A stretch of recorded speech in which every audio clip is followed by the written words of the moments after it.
രഘു, നിങ്ങളിതെവിടെ പോയി? ഞങ്ങള് സച്ചി സാറിന്റെ ഓഫീസ് വരെ ഒന്ന് പോയതാ. അല്ല, ഒരു ചായ പറയട്ടെ? എനിക്ക് വേണ്ട. അല്ല, സച്ചി സാറിന്റെ ഓഫീസിൽ എന്താ? അവിടെ ഞാൻ ജോലിക്ക് കയറുക. ഓ, അപ്പോ അതിന്റെ കാര്യങ്ങൾ സംസാരിക്കാൻ വേണ്ടി വന്നത്. അത് നന്നായി. സച്ചി സാറിന്റെ കൂടെ ആകുമ്പോ പിന്നെ ഒന്നും പേടിക്കാനില്ലല്ലോ. രഘുവും മുമ്പ് സച്ചി സാറിന്റെ കൂടെ ജോലിക്ക് ഉണ്ടായിരുന്നല്ലേ? അതെ. അങ്ങനെയൊന്നും നോക്കിയിട്ട് മാത്രമല്ല, ഇപ്പോഴത്തെ അവസ്ഥയില് ജോലിക്ക് കയറിയേ പറ്റൂ ഇന്ദ്ര. നമ്മളെയൊന്നും ആരും സഹായിക്കില്ലല്ലോ.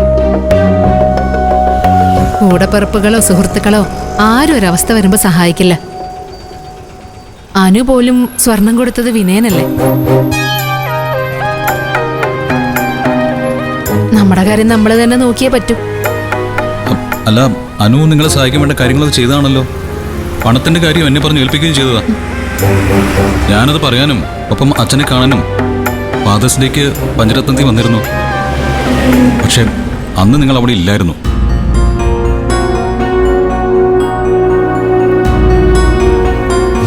ഷോപ്പിന്റെ പേരില് രഘുവിന് കൊടുക്കാന്ന് പറഞ്ഞ 25 ലക്ഷം രൂപ ഞാൻ കൊടുക്കാച്ച.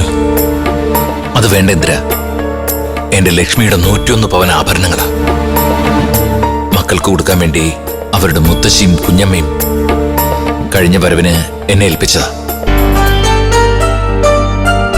തൽക്കാലം ഇത് പണയം വെച്ച് രഘുവിനെ സഹായിക്കാനാ എന്റെ തീരുമാനം.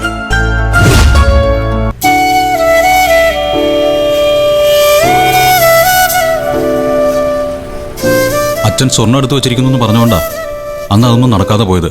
അയ്യോ, ഞങ്ങളിതൊന്നും അറിഞ്ഞതേയില്ല. ആ സ്വർണത്തിന്റെ കാര്യമൊന്നും നടക്കില്ല ഇന്ദ്ര. അതാ ഇപ്പൊ ജോലിയുടെ കാര്യമൊക്കെ നോക്കിയ. എന്നാലും അച്ഛൻ ഇതേക്കുറിച്ചൊന്നും ഞങ്ങളോട് പറഞ്ഞില്ലല്ലോ. അതെന്താന്നറിയില്ല. സ്വർണത്തിന്റെ കാര്യം ശരിയാവുന്നോർത്തായിരിക്കും പറയാറുന്നത്. ശേ, ഇനിയിപ്പോ ഞാൻ പറഞ്ഞ പണത്തിന്റെ കാര്യം നടക്കില്ല. അതിന്റെ കാര്യങ്ങളെല്ലാം മാറി മറിഞ്ഞു. ഇപ്പോ വേറെ രീതിയിലെ തീരുമാനങ്ങളൊക്കെ. അതെല്ലാം ദാസാറുമായിട്ട് വാക്ക് പറഞ്ഞ് ഉറപ്പിക്കുകയും ചെയ്തു. സാറല്ല, ഓരോന്നിനും ഓരോ വിധിയുണ്ട്. എല്ലാം അതുപോലെ നടക്കുമല്ലോ. നമ്മൾ വെറുതെ ബലം പിടിച്ചിട്ട് കാര്യമൊന്നുമില്ല. അതാ ശരി. എന്നാ ഞാൻ ചെല്ലട്ടെ, പിന്നെ കാണാം. ശരി.